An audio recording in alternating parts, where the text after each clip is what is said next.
حدیث میں اس لیے بیان کروں کہ میں آپ کو اپنا نہیں وہی خطبہ سناؤں جو نبی پاک نے ارشاد فرمایا. یہ وہ خطبہ ہے جو حضور نے صحابہ سے فرمایا اور صحابہ نے آگے تابعین سے، اور کرتے کرتے یہ ہم تک پہنچا ہے. میں حضور کے خطبے کو آپ تک ان الفاظ کو پڑھ کر سنانا چاہتا ہوں، میرے پاک نبی نے کیا فرمایا، اور پھر اس سے کچھ نتیجے ہم نکالتے ہیں، کچھ آپ نکالیں. جتنا بندہ غور و فکر کرے گا، جس طرح رب کا کلام ہے، رب کہتا ہے اس میں غور و فکر کرو، اللہ تمہیں علم کے سمندر عطا کرتا ہے. اسی طرح آقا کریم کا جو ایک ایک جملہ ہے وہ بھی علم کا ایک سمندر ہے، اس میں بھی غور و فکر کرو تو تمہیں علم کے موتی ملیں گے. لیکن آئے حضور کیا فرماتے ہیں، حضرت سلیمان فارسی خطہ بنا، حضور نے ہمیں خطبہ دیا، رسول اللہ صلی اللہ علیہ وآلہ وسلم حضور نے ہمیں خطبہ دیا. کب دیا؟ فی آخر یوم من شعبان، شعبان کے آخری دن حضور نے ہمیں یہ خطبہ دیا. شعبان کے آخری دن حضور نے ہمیں یہ خطبہ دیا، اور یہ استقبال رمضان کا خطبہ تھا میرے پاک نبی کا. اور حضور نے فرمایا یا ایھا الناس قد اضلکم شہر عظیم، کہ اے لوگو تم پر ایک عظیم تر ماہ، ایک عظیم تر مہینہ سایہ فگن ہے، سایہ فگن ہے. حضور نے فرمایا اضلکم، زل کہتے ہیں سائے کو، زل کہتے ہیں سائے کو، اسی سے وہ کہتے ہیں نام رکھتے ہیں ذل علی، علی کا سایہ. زل یہ دیکھیں نا سایہ فگن ہے، یعنی کوئی بندہ یہاں سے آ رہا ہو، بعض اوقات آپ آؤٹ میں ہوں، آگے سے سایہ آئے، آپ سمجھ جاتے ہیں کوئی آنے والا ہے. ایک سایہ ایک اثر آتا ہے اس کا، پہلے سے پہلے وہ سایہ آتا ہے. اسی طرح آپ جا رہے ہیں، آپ کہتے ہیں جی ہم نے آرام سے بیٹھنا ہے، سایہ آئے گا فلاں درخت کا، تو وہ سایہ پھیل جاتا ہے. رمضان گویا آتا بعد میں ہے، اپنا سایہ پہلے بھیج دیتے ہیں.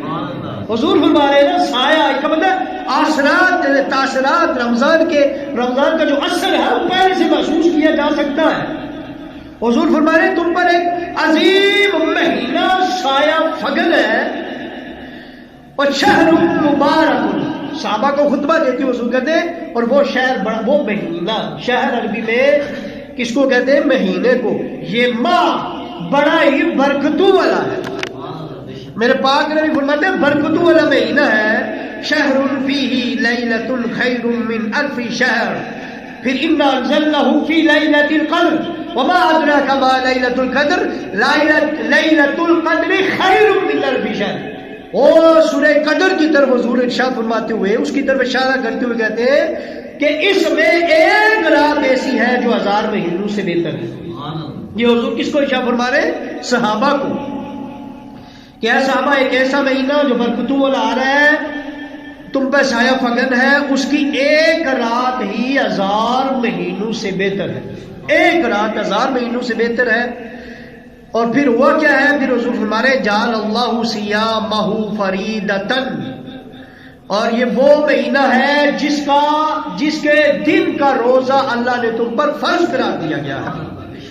صیامہ فریدۃ، جس کے روزے اللہ نے اس مہینے کے تم پر فرض کر دیے گئے ہیں.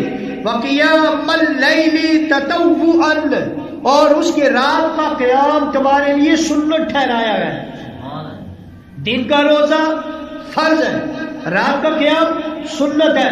بعض لوگ کہتے ہیں اس سے مراد تہجد ہے، لہذا تراویح کیوں پڑھتے ہو؟ بعض یاد رکھے کہ یہ خصوصیت کے ساتھ رمضان میں اس کا ذکر کرنا حضور فرمانے بھیج رہے، یہ تہجد نہیں ہے. حضور ماہ رمضان کے ساتھ اس کو خاص کر رہے. تہجد تو عام دنوں میں بھی پڑھی جاتی تھی، تو یہ ماہ رمضان کے ساتھ خاص ہے. حضور فرما رہے اس کے رات کا قیام تمہارے لیے سنت ہے. من تقرب فیہ بخصلۃ من الخیر کان کمن ادى فریضۃ فیما سوا. حضور فرماتے ہیں اس ماہ مبارک کی فضیلت، اس ماہ مبارک کی برکت دیکھیں. میرے پاک نبی کہہ رہے کہ اس کی یہی فضیلت نہیں ہے، اس کی ایک فضیلت پھر حضور اور بیان کر رہے، کہہ رہے یہ وہ ماہ مبارک ہے کہ جس میں آپ نے کوئی عام کام کیا. کیونکہ دیکھیں حضور اس میں تطوعاً، رات کو کھڑے ہونا سنت ہے. کوئی بندہ سوچ سکتا ہے جی ٹھیک ہے سنت ہے، فرض تھوڑا ہی ہے، فرضوں کا گناہ کبیرہ ہوتا ہے، فرضوں کا بڑا ثواب ہوتا ہے، سنت ہی ہے نا. میرے پاک نبی نے آگے بتا دیا. اور جو اس میں عام کام کرے گا نا، نفلن کام کرے گا، سنت کام کرو گے، کوئی نفل اور سنت سمجھ کے اس مہینے میں جو تم کام کرو گے اللہ تعالیٰ تمہیں فرضوں کا ثواب عطا کرے گا. اس کے علاوہ رمضان کے علاوہ جو مہینوں کے آپ فرض ادا کرتے ہیں، اس میں سنتوں کا نوافل کا ثواب اللہ تعالیٰ اتنا عطا کرے گا. وہ ایک جو تراویح ہے یہ ہے تو سنت ہے، پر غیر رمضان کے فرضوں کا ثواب اللہ عطا کرے گا. اس میں 20 رکعتیں آپ عطا کرو گے تراویح کی سنت سمجھ کر، یہ آپ کو 20 فرضوں کا غیر رمضان کا ثواب عطا کرے گا. اور پھر آگے کیا فرمایا؟ وَمَنْ أَدَّى فَرِيدَةً فِيهِ. یہ ایک ہی خطبہ ہے حضور کا جو میں آپ کو سنا رہا ہوں. آقا کریم کے الفاظ ایک ہی خطبے کے ہیں جو میں آپ کو سنا رہا ہوں. پھر حضور نے فرمایا جو اس میں کسی فرض کو ادا کرے گا، سنت کا بھی کہا، اور جو فرض کو ادا کرے گا کان کمن ادا 70 فریدۃ فیما سوا، پھر اس کا مقام ایسے ہے جیسے اس نے غیر رمضان میں 70 فرض ادا کیے ہوں. 70 فرضوں کا، یعنی اس میں جو آپ ایک رکعت فرض ادا کرتے ہیں نا، یہ 70 فرض غیر رمضان کی نمازوں کا ثواب. اس میں جو ایک روزہ رکھتے ہیں وہ 70 دوسرے رمضان کے روزوں کی بات نہیں کر سکتے، کیونکہ وہ تو فرض ہی نہیں، وہ تو نفلوں میں چلے جائیں گے. رمضان کے علاوہ تو کسی اور مہینے کے روزے فرض ہی نہیں ہے. ہاں کسی نے اپنے اوپر فرض کر دیے، واجب کر دیے، وہ 70 گنا سے بھی زیادہ اللہ ایک روزے کا ثواب عطا کرتا ہے ماہ رمضان کے اندر. جو ایک روزہ رکھتے ہیں، جو ایک کام آپ کرتے ہیں، یا وہ فرض ہوگا یا وہ نیکی کا کام یا وہ سنت نفل ہوگا، تو وہ فائدہ ہی فائدہ جو بھی ادا ہوگا. پھر حضور کیا فرماتے ہیں؟ وَهُوَ شَهْرُ الصَّبْرِ. حضور فرماتے ہیں 70 فرضوں کے برابر ثواب. پھر فرماتے ہیں وَهُوَ شَهْرُ الصَّبْرِ. یہ جو ماہ رمضان ہے یہ صبر کا مہینہ ہے.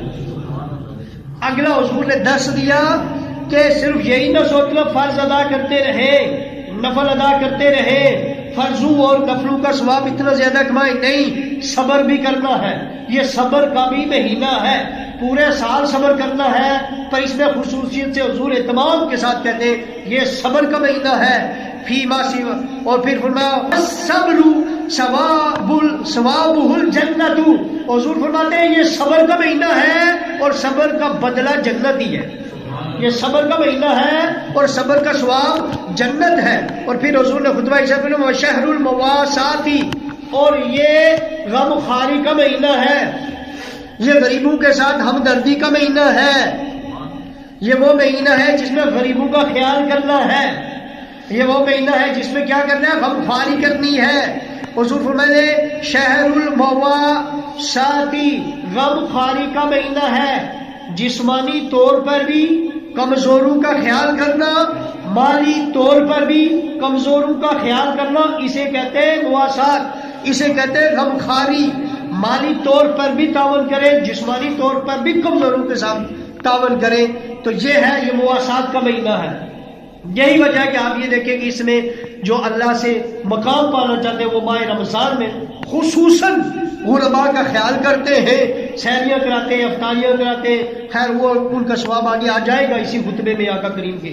لیکن یہ والی بات ہے کہ اس میں صدقہ و خیرات نکالتے ہیں، نفلی صدقہ کرتے ہیں. بھائی اسی لیے نا اس میں آپ کسی کو 10 روپے دیں گے تو اس کو پھر دے دو، 10 روپے کو آپ ضرب دے دو نہ، کہاں پہنچے گا ثواب اللہ کی خاطر. پھر وہ بھی غیر رمضان کے فرضوں کے برابر کا ثواب. آپ نفل صدقہ کریں گے اس مہینے میں تو غیر رمضان کے زکات سے برابر ثواب ملے گا. اور اگر زکات ادا کریں گے تو 70 زکاتوں کے برابر، کیونکہ وہ تو فرض ہے، اور فرض کا برابر 70 فرضوں کے برابر ثواب. تو اس میں آپ غریبوں کا، اس میں خصوصاً حضور نے تاکید کرتے ہوئے یہ کہا یہ غم گساری کا مہینہ ہے. اچھا میں ایک اور بات عرض کروں، ہمارے اس چیز کا دھیان نہیں دیا جاتا کہ ہم رمضان میں زکات نکالتے ہیں نا، فطرانہ نکالتے ہیں. ہم کس کو دیتے ہیں؟